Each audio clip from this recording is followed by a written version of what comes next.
அப்படின்னு பார்த்தோம்னா 96 வகை சிற்றிலக்கியங்கள் இருக்கு. அதுல ஒரு வகை தான் இந்த தூது இலக்கியங்கள் அப்படின்னு சொல்லுவாங்க. சரியா? இந்த தூது சொல்லும் வழக்கம், செல்லும் வழக்கம் வந்து அந்த காலங்கள்ல இருந்து இன்று வரைக்கும் இருந்துட்டு தான் இருக்கு.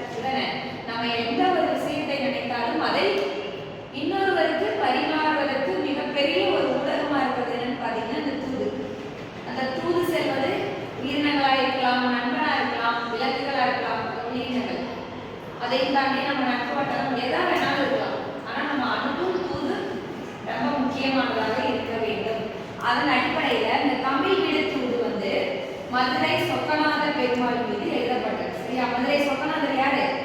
சிவபெருமான். அந்த சிவபெருமான் மீது காதல் கொண்டு எழுதப்பட்ட நூல் தான் அந்த தமிழ் வீடு தூது. இருக்கிற எல்லா பொருட்களையும் தூது அனுப்புறாங்களாமா. யார்கிட்ட? மதுரை சொக்கநாத பெருமானிடம். எல்லா பொருளையும் தூதி அனுப்பினாலும் அதுவே சரியாக தன்னுடைய காதலை சொல்லுமா என்னன்னு தெரியல. என் தலைவிக்கு வருத்தமாகும். அப்ப தன்னுடைய காதலை சரியாக சேர்க்கும் ஆள் தேர்ந்தெடுக்கணும்ல யாருன்னு சொல்லிட்டு யாரை தேர்ந்தெடுக்கிறார்கள்னா தமிழ் மொழியை தேர்ந்தெடுக்கிறார். எப்படி தேர்ந்தெடுக்கிறாங்க அப்படிங்கிறதான் இந்த பாட்டு. எதையெல்லாம் தூதாக அனுப்புகிறார்கள், என்னென்ன விஷயங்களை தூதா அனுப்புறாங்க அப்படிங்கிறத நம்ம இதில் பார்க்கிறோம்.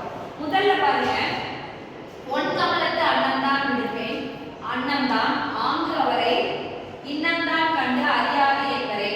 அதாவது இந்த தாமரை மலரில் இருக்கக்கூடியது அன்னப்பறவை. அந்த அன்னப்பறவை கரை நிலத்தில் வாழக்கூடியது. இந்த அன்னப்பறவை சொக்கநாதரை நிமிர்ந்து பார்த்து சொல்லும் அளவிற்கு அதனால முடியுமா? அது இருக்கிறது சொக்கநாதருக்கு தெரியாமையே போயிருமே. அப்போ தன்னுடைய காதலை வெளிப்படுத்துவதற்கு சரியான ஊடகம் இந்த அன்னப்பறவையா இருக்குமா அப்படின்னா கண்டிப்பா இருக்காது. அதனால அன்னப்பறவையை தூது அனுப்ப முடியாது அப்படின்னு சொல்லிட்டு வருத்தம் கொண்டு அடுத்த பொருளை தேர்ந்தெடுக்கிறான். அடுத்து என்ன பொருளை தேர்ந்தெடுக்கிறாங்க? மண் என்றாய் அப்பால் ஒரு வண்டை அனுப்பின் அவர் காமம் செப்பாதே என்றால் திகைக்குமே. இப்ப அவர்கிட்ட போய் வண்டை தூது அனுப்புறாங்க. வண்டியினுடைய சட்டம் நம்ம கேள்விப்பட்டிருக்கோம். அப்படிப்பட்ட அந்த வண்டை தூது அனுப்பும் போது சிவபெருமான், அதாவது சொக்கநாதர் வந்து என்கிட்ட காமத்தை பத்தி பேசாதேன்னு சொன்னா வண்டை என்ன பண்ணுவாங்க? பயந்து திரும்பி வந்துருவாங்க. அதனால இந்த வண்டும் சரியான பொருளாக இருக்குமா? அதாவது தன்னுடைய காதலை சொல்லும் என்றால் சொக்கநாத பெருமானிடம் போய் சொல்லாதே. அதனால இந்த வண்டையும் தூதாக அனுப்ப முடியாது அப்படின்னு சொல்லிட்டு அடுத்து இன்னொரு பொருளை தேர்ந்தெடுக்கிறாங்க. என்ன? தப்பாது மானை போய் தூது சொல்லி வா என்பேன், தப்பாது மானை போய் தூது சொல்லி வா என்பேன், வள்ளிய பூந்தானை பரம்பற்பால் சாராதே அப்படிங்கிறாங்க. அதாவது இந்த வள்ளிய பூந்தானை அப்படின்னு என்னன்னு பாத்தீங்கன்னா புலி. சரியா? மானுக்கு எதை பார்த்தால் பயம்? புலியை பார்த்தால் பயம். சிவபெருமான் அணிந்திருக்கக்கூடிய ஆடை வந்து தோல் ஆடை. அப்போ அந்த புலித்தோல் ஆடையை பார்த்த உடனே இந்த மான் பயந்துட்டு அச்சப்பட்டு என்ன பண்ணாது?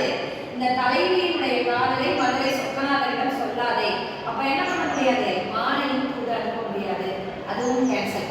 அடுத்து பாருங்க சொல்றாங்க, ஏனை பூ கோகிலத்தை நான் விடுப்பேன், கோகிலமும் காக்கை இனம் ஆகி பலியானுக்கு அஞ்சுமே. அடுத்து என்ன சொல்றாங்க? இந்த கோகிலம் அப்படிங்கிறது என்னன்னு பாத்தீங்கன்னா குயிலினம், குயில். இந்த குயிலம் வந்து காக்கை இனத்தினுடைய ஒரு வகை. காக்கை குயிலை பார்த்தா என்னது?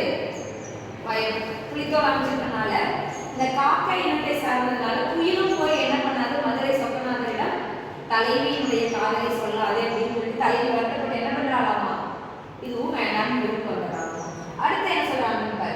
ஆகையினால் இந்த மனத்தை தூதாய் ஏவி என்பேன், இம்மனமும் அந்த மனோதிரர்பால் அண்டாதே அப்படிங்கிறாங்க. அதாவது இந்த காதல் செய்பவர்களுக்கு தெரியும் தலைவனுக்கும் தலைவிக்கும். தலைவன் முன்னாடி போயிட்டா தலைவிக்கு பேச்சு வராது, தலைவன் முன்னாடி போயிட்டா தலைவனுக்கு பேச்சு வராது. உண்மையாக காதல் செய்பவர்களுடைய நிலை இது. சரியா? அப்போ அந்த அக மனம் என்பது மனசுக்குள்ள இருக்க விஷயத்தை காதல் செய்பவர்களிடம் நேருக்கு நேர் நின்று பேசும் அந்த வலிமை வராது. அப்போ என்னுடைய மனதை அனுப்பலாம் அப்படின்னு பார்த்தா அவர் முன்னாடி போயிட்டு பேசிட்டு வராம போயிருவேன்.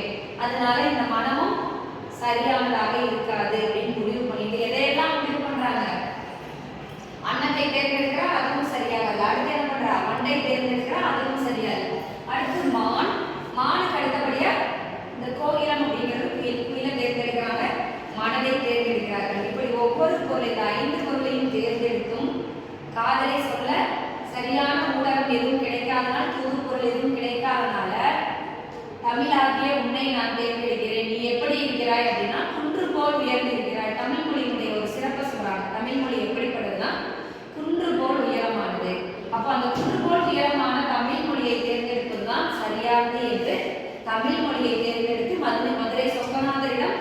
தன்னுடைய காதலை சொல்வதாக தலைவி சொல்வதாக அமைந்தது அந்த தமிழ்